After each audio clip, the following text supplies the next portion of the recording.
제가 아직 넘기시면 안 됩니다. 제가 미취학 영유아를 위한 기독 유아 대안학교라는 것을 사실 1년 전부터 연구를 해왔어요. 이유는 뭐냐면 저는 새벽 예배를 통해서 기도하는 시간에 하나님을 만났는데 하나님의 사랑에 감동해서 맨날 울면서 기도하다가 어느 한순간 회개하는 시즌이 있었어요. 근데 그 시즌 중에 가장 첫 번째로 영적 무지에 대해서 회개하라는 그런 마음을 주셨었는데 제가 어머님으로 통해서 영적인 세계에 대해서 어렸을 때부터 굉장히 많이 듣고 살았어요. 영적인 세계는 분명히 있다, 민지야. 귀신은 손톱 길게 빼고 피를 흘리면서 너한테 이렇게 유혹하고 막 그런 게 아니다. 막 이러면서 마음을 잘 지켜야 된다. 그런 말씀을 많이 듣고 자랐는데 제가 교회를 떠나면서 세상의 것을 먹고 살았더라고요. 그런데 저는 세상의 것을 제가 먹어서 하나님 잘못했습니다. 용서해 주세요. 라는 그런 기도를 했었는데 하나님께서는 다른 걸 조명해 주셨어요. 7, 8년 정도 저에게 주어진 아이들이 한 100명 정도 저를 지나쳐간 아이들이 100명 정도 있었는데 하나님이 그 아이들의 얼굴을 떠올리게 하셨고 세상의 것을 저만 먹은 게 아니라 그러니까 세상의 것이라는 게 술 같은 걸 말하는 게 아니라 세상의 세계관을 말하는 거예요. 그러니까 제가 알지 못하고 제가 생각해버리게 그냥 살아버리게 된 그 세계관을 저만 가지고 산 게 아니라 제가 아이들을 가르치고 있더라고요. 그 세계관을 가지고.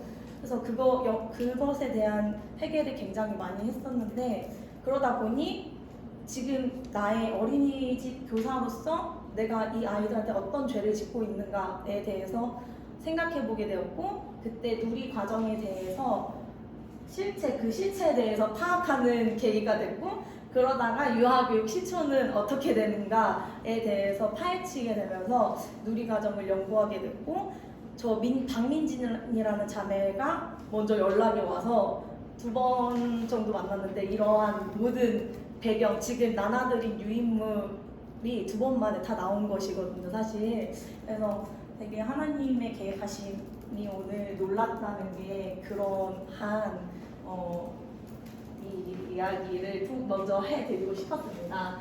제가 발표할 순서를 알려드리고 싶은데요. 첫 번째로는 기독유아대안학교가 설립되어야 하는 이유에 대해서 설명해 드릴 거고요. 두 번째로는 기독대안학교의 설립 목적에 대해서 얘기해 드릴 거예요. 그리고 세 번째로는 기독대안학교의 운영 방향은 어떻게 할 것인가 라는 것에 대해서 얘기할 것인데 이것까지 얘기를 하면 시간이 너무 오래 걸리고 저는 10분의 시간을 받았기 때문에 이것은 다음에 말씀드리도록 하겠습니다. 근데 저희가 드린 유인물에 다 있으니까 그걸 참고해 주시면 될 것 같아요. 다음으로 넘겨주세요. 그럼 저희는 궁금해야 되는 게 한 가지 있어요. 무엇일까요? 벌써 나왔네요. 기독유아대안학교는 어떤 곳인가요? 라는 궁금한 점이 있어야 돼요. 기독유아대안학교는 어떤 곳일 것 같나요? 말씀으로 가르치는 곳. 그럴 수도 있어요. 제가 생각하는 그리고 제가 연구한 바로는 기독유아대안학교는 주님의 진심을 올바르게 가르치는 곳이라고 생각을 했습니다. 그렇다면 주님의 진심은 무엇일까요? 주님의 진심은 하나님이 우리를 사랑하시는 것을 아는 것인데요. 성경 말씀을 보시면 요한 1서 5장 3절에 하나님을 사랑한다는 것은 바로 그분의 계명을 지키는 것입니다. 그분의 계명은 부담스러운 것이 아닙니다. 라는 것이에요. 저희는 10계명, 율법이라고 하면은 사실 부담스럽잖아요. 그런데 이것은 하나님의 율법이 가장 즐겁고 기쁜 것이다. 이것을 아이의 뿌리에서부터 가르쳐야 된다는 것이고 3살 버릇 여든까지 간다라는 말이 있듯이 우리가 어렸을 때 하나님의 율법이 가장 즐겁고 기쁜 것이다 라는 것을 배우면 장년이 되었을 때 우리가 정말 하나님의 율법, 계명을 들었을 때 그것에 대한 부담스러운 마음보다는 즐겁고 기쁜 마음이 먼저 들 것이라고 생각하고 그게 바로 세계관 교육이라고 저는 생각을 합니다. 다음으로 넘겨주세요. 기독 유아 대안학교가 설립되어야 하는 이유를 두 가지로 크게 나누었는데요. 첫 번째로 유아기 교육의 중요성, 그 다음에 누리 가정의 실체. 거기에서 지금 유아 교육 기관에서의 교육 변화가 어떻게 이루어져 가고 있는지에 대해서 설명해 드리도록 하겠습니다. 먼저 유아기 교육의 중요성 하면 이분이 가장 먼저 떠올라야 되는데 혹시 이 사람을 아시는 분이 있으신가요? 아시나요, 전도사님? 이분은 사실 목사님이신데 이분은 16세기에 나오셨던 코메니우스라는 학자세요. 근데 이분은 어머니가 넘겨주세요. 어머니에 의한 가정교육이 가장 중요하다고 말씀했고 이번에 유아가는 코메니우스라는 사람이 유아가는 그리스도교적 유아관을 바탕으로 해야 한다라고 얘기를 했어요. 아동은 신으로부터 주어진 존재이다. 금과 은은 더럽고 일시적인 것이나 아이는 영원 불멸의 유산이다. 즉 다른 어떤 창조물보다 더 고귀한 어린이를 하나님의 형상을 닮은 인간으로 교육해야 한다.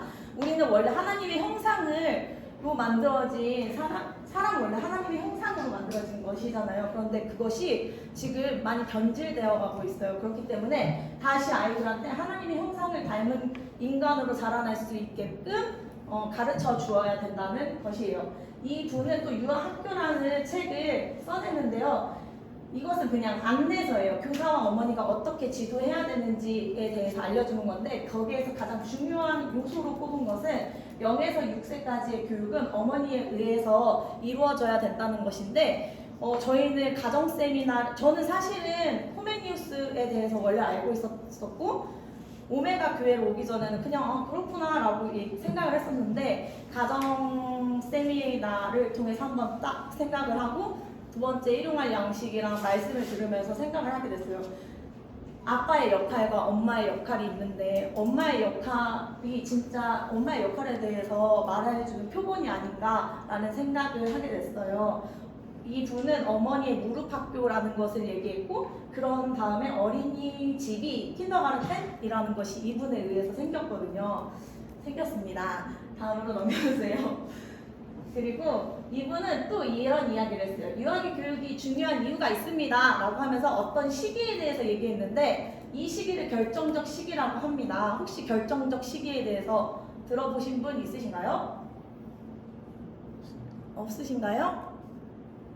결정적 시기를 5가지로 나눌 수 있는데 첫 번째로는 성장이 가장 빠르고 가장 민감하게 많은 것을 배우는 시기라고 해요.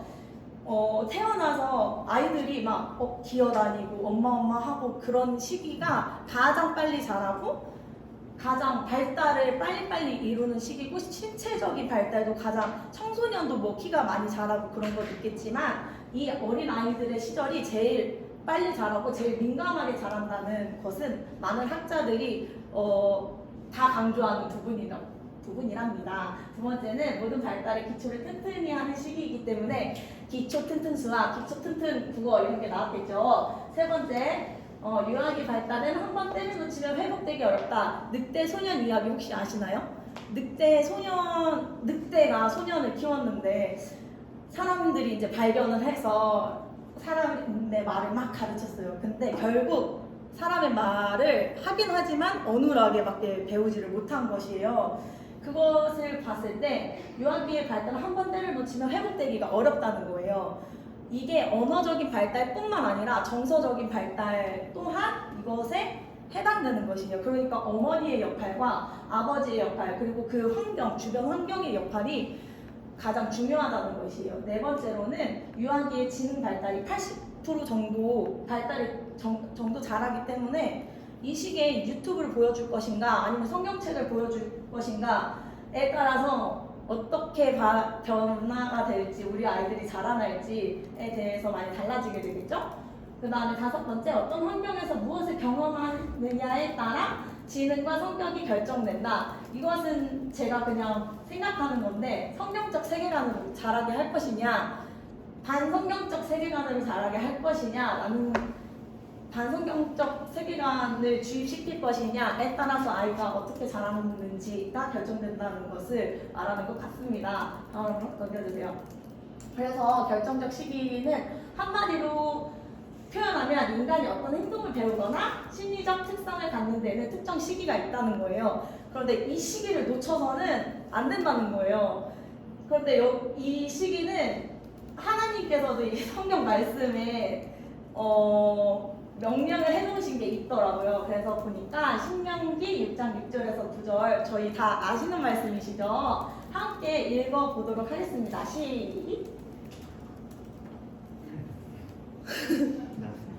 시작! 내가 오늘 너희에게 주는 이 명령들을 내 마음에 새겨 너희 자녀들에게 잘 가르치되 너희가 집에 앉아있을 때나 길을 걸을 때나 누울 때나 일어날 때 그들에게 말해주라. 또 너는 그것을 내 손목에 메고 내 이마에 둘러라. 그것들을 너희 집 문설주와 문에 적어주라.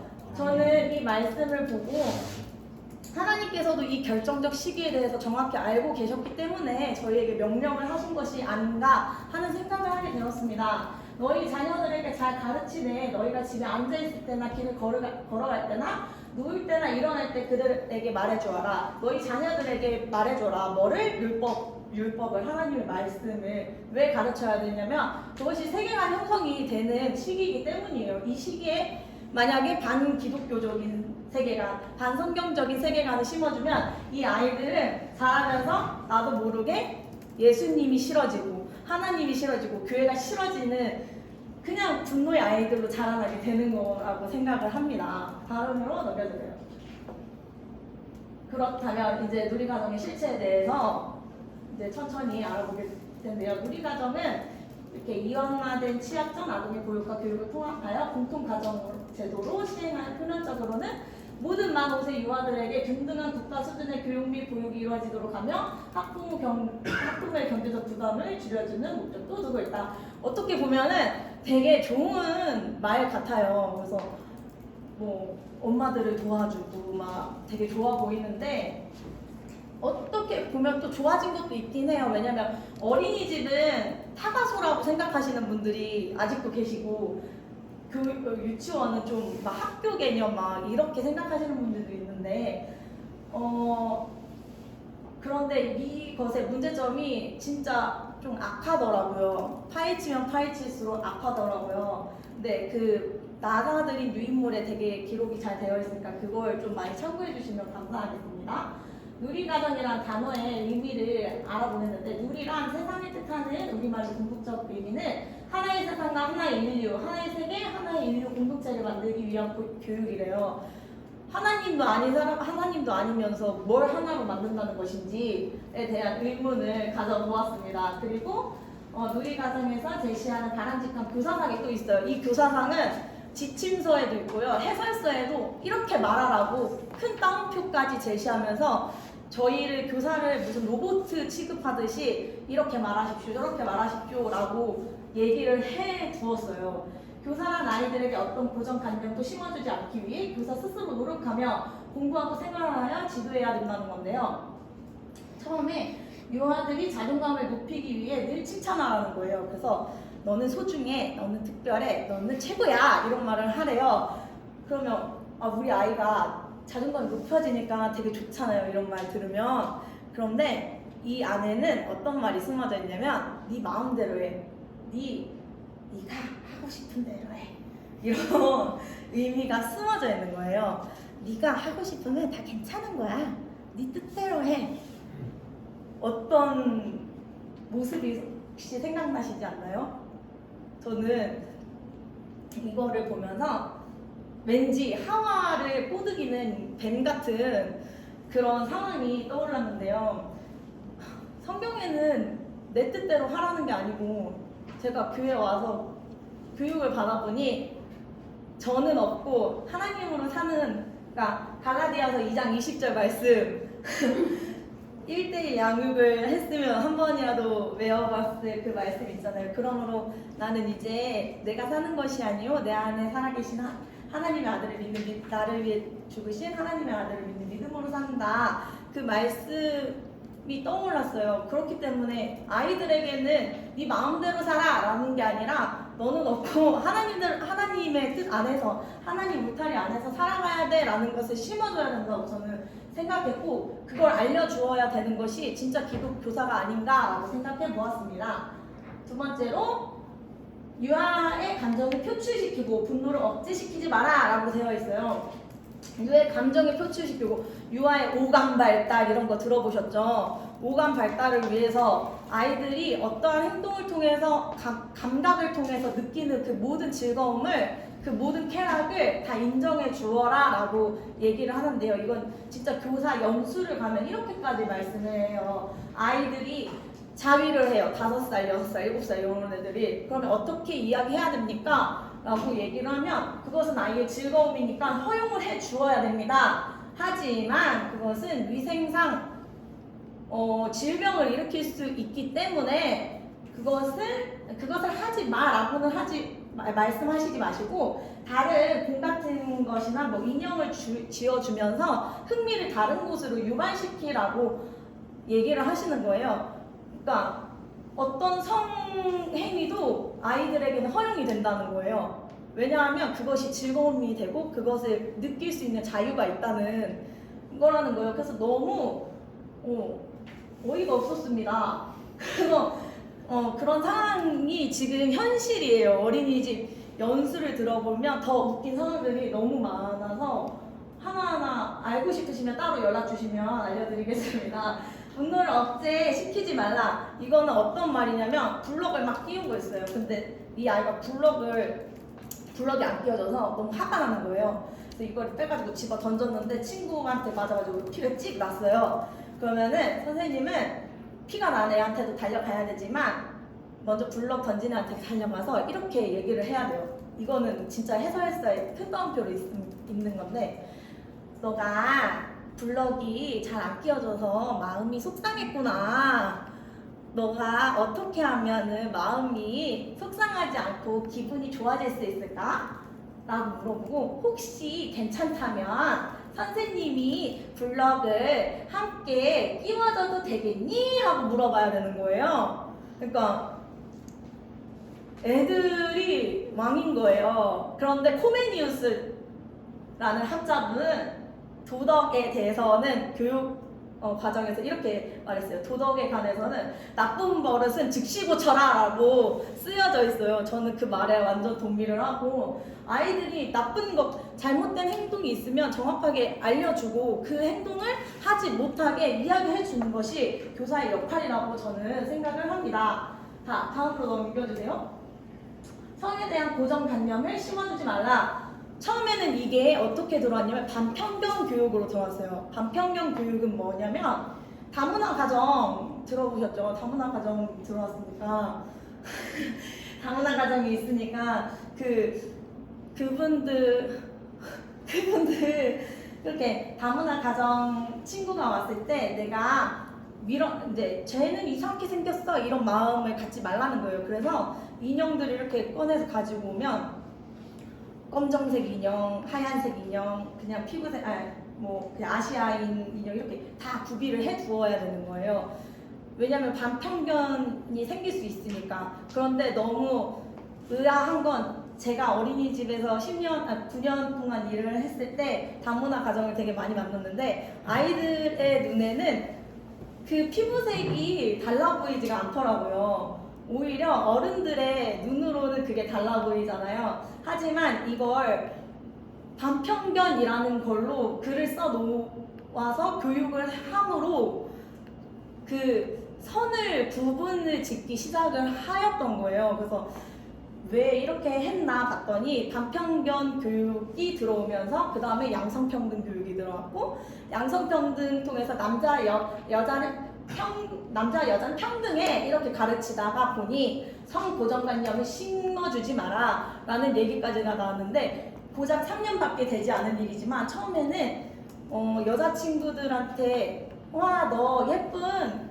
핑크색 드레스를 입고 왔구나 라는 말을 하면 원장님들이 이렇게 한 대씩 어깨를 쳤습니다. 왜냐하면 왜 여자들이 핑크색 드레스, 핑크색은 여자의 색이 아닌데 왜 핑크색이라고 예쁜 핑크색을 입고 왔냐고 그렇게 얘기를 하냐고 그렇게 얘기하면 안 된다고 평가 인증에서 N평점 맞는다고 그렇게 얘기를 하시는 거예요. 그래서 그러면 예쁜 핑크색 드레스를 입고 왔으니까 예쁜 핑크색 드레스를 입고 왔다고 하지. 그럼 뭐라고 말합니까? 그러면 멋진 핑크색 드레스를 입고 왔습니다 라고 얘기합니까? 라고 얘기하니까 어쨌든 색깔로 성별을 구분해서는 안 된다고 말씀을 하시더라고요. 그러다가 한 1년이 또 지났는데 교사들을 다 앉혀놓고 이제 성에 대해서 고정관념을 심어주는 얘기는 절대 해서는 안 된다고 교육을 해주시는 거예요, 교수님들이.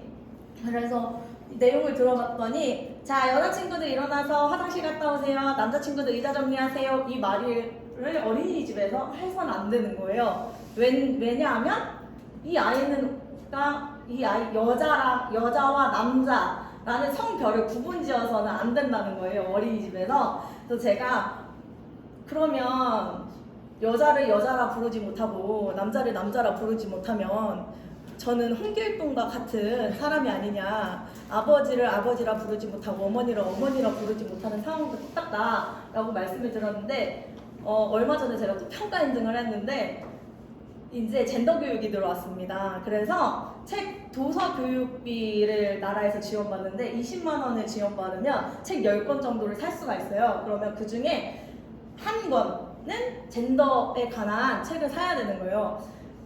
토끼 2마리가 나와요. 토끼 한 마리가 나는 엄마 아빠랑 뭐 피크닉 어디를 놀러 갈 거야 막 이렇게 얘기를 해요. 근데 한 마리가 그래? 나도 아빠랑 어디를 가서 막 놀 거야. 우리 아빠는 요리사고 우리 아빠는 또 뭐도 잘하셔. 너는 아빠가 진짜 뭐든 잘한다 라고 이야기를 해요. 그러면 결국 알고 봤더니 아빠가 둘인 거예요.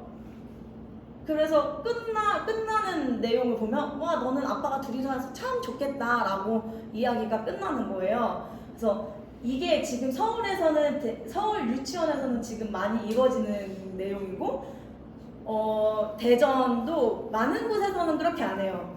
그런데 조금 잘 교육을 한다, 좀 글로벌 리더들을 키워나가고 있다 하는 어린이집이나 유치원에서는 이러한 방향으로 가르치고 있고, 실제로 프로젝트 같은 거를 성 프로젝트를 했을 때 마지막 끝날 때는 이러한 성 고정관념을 없애주는 프로젝트로 끝이 나고 있습니다. 그런데 이제 기독교 엄마들이 많으면 반대하면 어떻게 하냐 이런 것 때문에 이제 원장님들이 거부를 한다고 해요, 다행히도. 그리고 다음으로 넘겨주세요.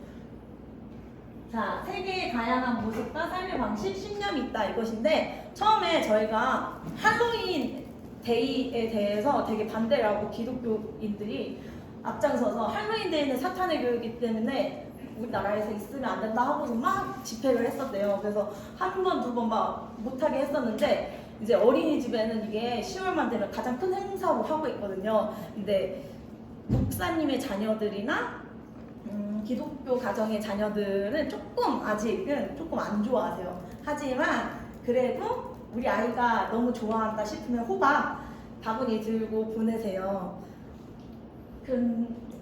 그래서 저는 예수님의 역할을 했었어요. 예수님의 역할, 그리고 천사의 역할을 해서 트리 막 이렇게 얘기하는데, 이렇게 저는 막 그렇게 한 적이 있었는데 이게 할로윈 축제만 여러분들이 막으면 된다고 생각하시겠지만 너무 웃긴 건 세계 여러 나라를 아이들이 이제 우리나라와 세계 여러 나라에 대해서 배우게 되는데 세계 여러 나라에서 아시아, 뭐 유럽 이런 나라들에 대해서 다양하게 배우는데 그 중에서도 저희 어린이집에서는 태국에 대해서 배우게 된 적이 있어요. 근데 태국에서 이제 하는 축제가 있어요. 송크란 축제라는 게 있는데 이 송크란 축제는 4월달에 태국이 덥잖아요. 네, 4월달에 하는 건데 태국의 설날과도 같은 축제래요. 그런데 불교 국가잖아요. 불상에 물을 뿌리면서 식혀주면서 또 지나가는 행인들한테 물을 뿌려요. 그러면서 그 사람들한테 있는 죄와 악한 기운들을 씻어준다라는 의미로 하는 축제인데, 이 축제를 제가 세상에 있을 때 알지 못하고 계획을 주도해서 선생님들 3명과 함께 했는데, 서로에게 우비를 입고 물총을 쏘면서 우리는 오늘 송크란 축제를 이렇게 했습니다 하고 되게 크게 잔치를 한 적이 있어요. 근데 할로윈 축제만 악하다고 생각하시는데 영적인 눈으로 보면 이 송크란 축제마저도 되게 악한 거고, 영적인 의미로서 하나님과 반대되는 입장을 가진 축제를 아이들에게 심어주는 그러한 교육이 아니었나 싶었습니다.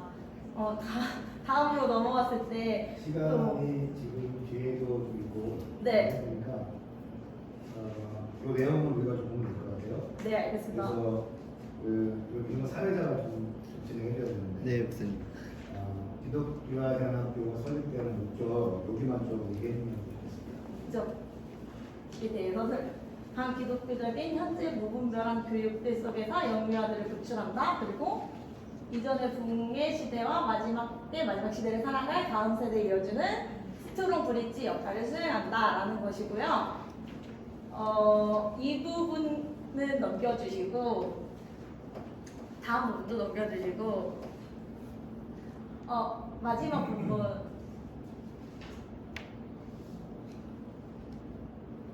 저는 가장 중요한 목적이 이거라고 생각하는데 학교에서는 세계관을 가르치고 가정에서는 인성을 가르치고 교회에서는 영성을 가르친다고 합니다.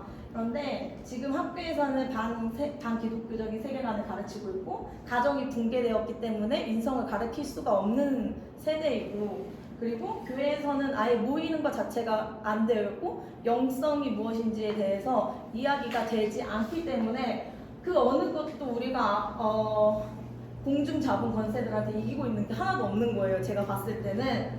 그래서 저는 스트롱 브릿지라고 얘기한 이유가 오메가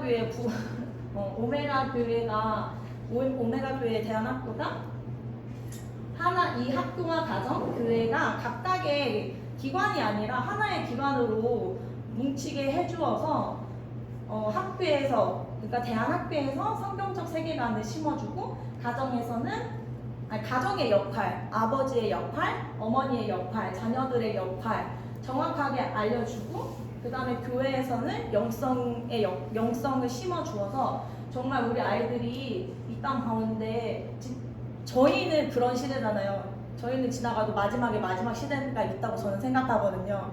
저희도 이렇게 힘든 세상 속에 살고 있는데 이 마지막 시대를 살아가야 할 아이들에게 진짜 강한 군사가 될 수 있는 그 세계관을 형성시켜주지 않는다면 마지막을 살아갈 수 있는 힘이 없어질 거라고 생각하기 때문에 이 하나의 공동체가 꼭 필요하다고 생각을 하였습니다. 이상입니다. 세상은 그러므로서 기독교 교사가 가져야 할 세계관은 세상 결국 만만한 상대가 아니다. 그렇기 때문에 우리는 적들을 정확히 알고 적들의 적진에 들어와서 적의 기지를 파괴하는 좀 강한 군사 대한학교 교사들이 돼야 되지 않을까 하는 생각을 하며 마무리하겠습니다.